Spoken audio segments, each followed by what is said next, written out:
Chapter 6, Lesson 6 of Advanced Algebra, and we want to tie up or complete our discussion of determining these zeros, thinking of cereal again, these zeros of polynomial expressions by looking at the fundamental theorem of algebra.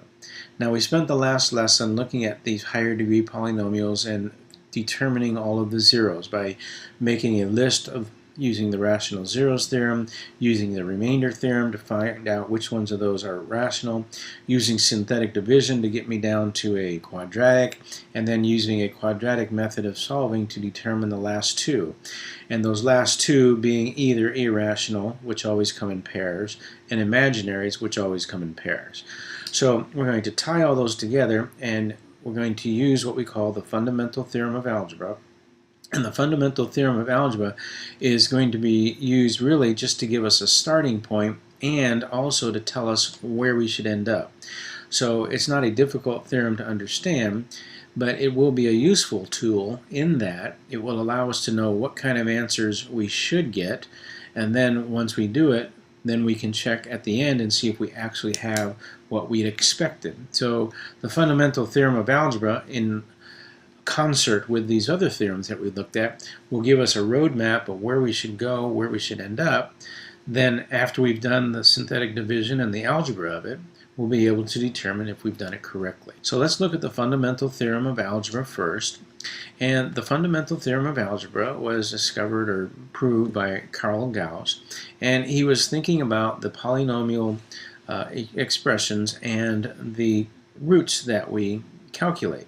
And we calculate real roots and we calculate imaginary roots. And he was thinking, could there be any other polynomials outside of those numbers? In other words, is it possible to have any other roots of a polynomial that aren't in the complex number sets, meaning they're not real and they're not imaginary, but they're something else?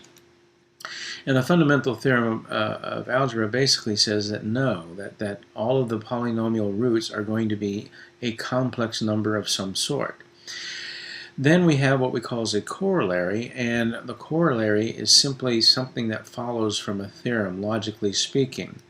And the corollary to this then describes a relationship between the degree of the polynomial and then the number of zeros to the polynomial expression. So the roots of the polynomial equations that we've been looking at so far are always been real and imaginary, and the fundamental theorem of algebra says those are the only roots possible. They're going to be real or imaginary. The corollary to that makes a relationship, or describes a relationship between the number of roots that we have and the degree of the polynomial. So if we look at the fundamental theorem of algebra, it says that if you have a polynomial x, p of x, and that's all that means, and its degree is equal to 1 or bigger than 1, then that polynomial equal to 0 is going to have at least one complex root. Again, complex meaning real or imaginary. The corollary says that including these complex roots, all of the imaginaries, all of the reals, and also taking into account the multiplicity of a root, every single polynomial function is going to have the exact number of roots as its degree. Okay? In other words, the degree of the polynomial is going to be equal to the number of roots that that polynomial has, including the multiplicity of a root. In other words, if we took the example x cubed, the only root of x cubed is 0. 0 is the only value you can substitute in and get 0. However, x cubed is x times x times x, so you can put in 0 in 3 different places. Therefore, the root 0, which is a complex number, has a multiplicity of 3. So you have 3 zeros as your roots, and we should have 3 according to the number of degrees. Okay, so the fundamental theorem of algebra there is pretty simple. So for number 1, how many roots should we have? Well, the degree is a third degree, so there's going to be 3 roots. For number 7 here, this is a 6th degree polynomial, so we're going to have 6 roots.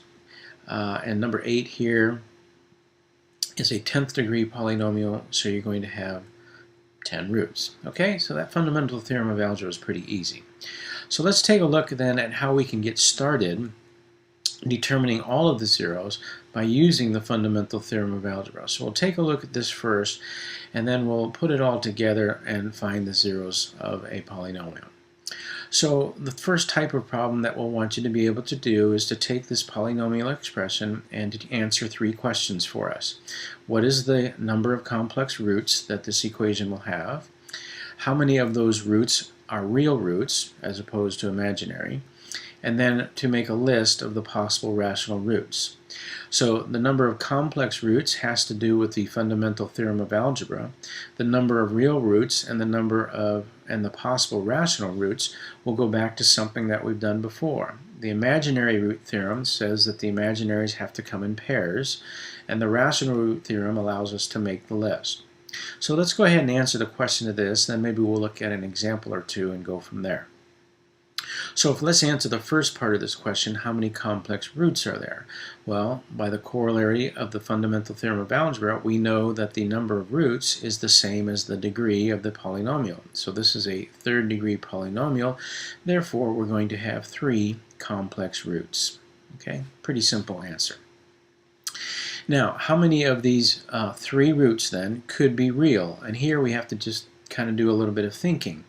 The imaginary root theorem says that if you have imaginary roots, they have to come in pairs. So out of the 3, is it possible for all 3 of them to be imaginary? Well, if we think about that, no, because they come in pairs. So if I have 3, then 2 could be a pair, but then you have 1 left over. Well, that 1 cannot be imaginary because it has to have a pair that goes with it.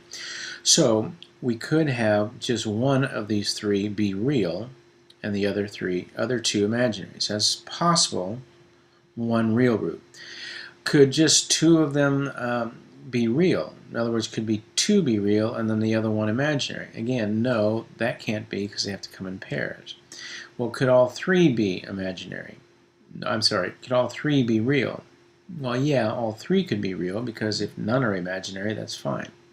So the equation is either going to have 3 real roots or 1 real root. Okay, there's no other possibility. All right, and we'll do a few examples, and maybe you get there's kind of a pattern to that if you as we look at it. Then to list the possible rational roots, we again remember take the constant, its factors over the factors of the leading coefficient, and we can make our list. So we have plus or minus 1, 2, 3, and 6. Okay, so that's the first part, and again what that does is it gives us an idea of how many zeros we should have when we get to the end of the problem. It tells me if I have the correct number of imaginary or real, so I kind of know where I'm going there, and then it gives me a place to start with these rational zeros as we've seen before.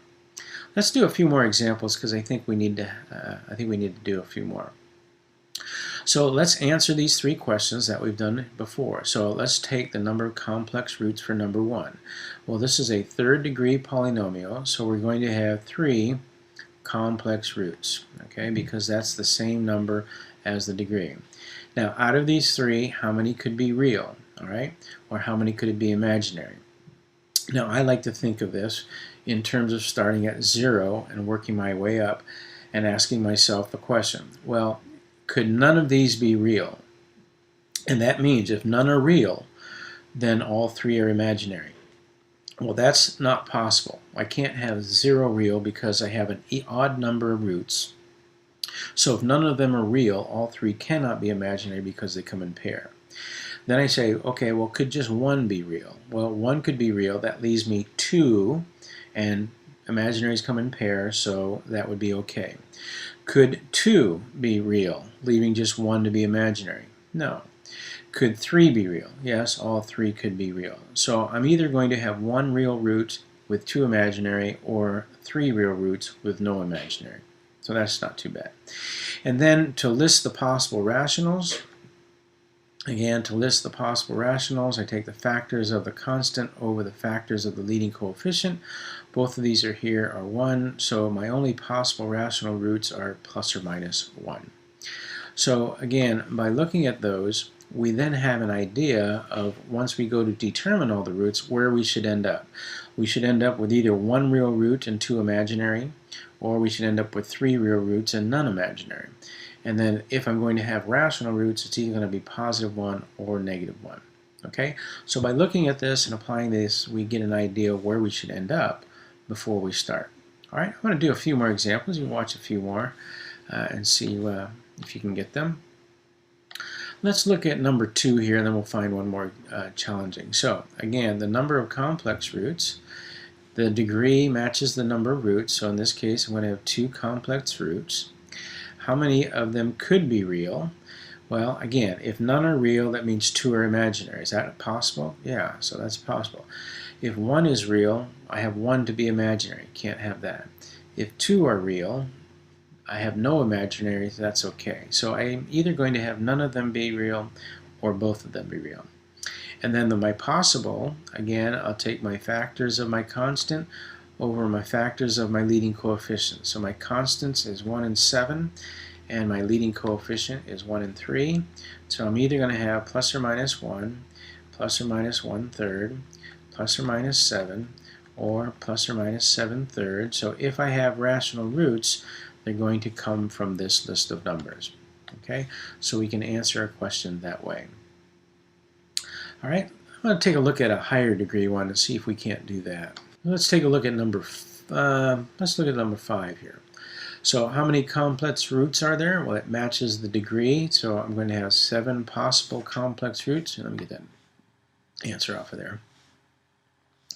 How many of them could be real? So again, I start at 0. Could, if none of them are real, then 7 of them have to be imaginary. Is that possible? Well, no, because they come in pairs, so I can't have none imaginary or none real. If I have 1 real, then I have 6 to be imaginary. That's okay. And then you can kind of get the pattern from here. You're going to go up by 2. If I have 2 imaginary, that leaves an odd number to be, if you have 2 that are real, you have an odd number of 5 which are imaginary. That's not possible. So I can have 3, I can have 5, or I can have 7 be real.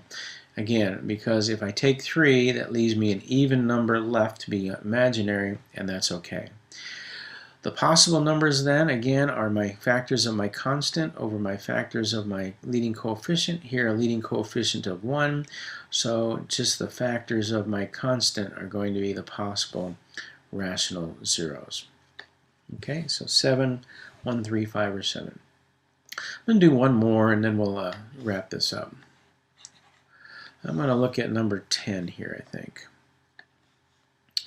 So number 10, how many complex roots can we have? The degree is of 10, so I'm going to have 10 roots. How many of them could be real? So again, I'm going to go through my process.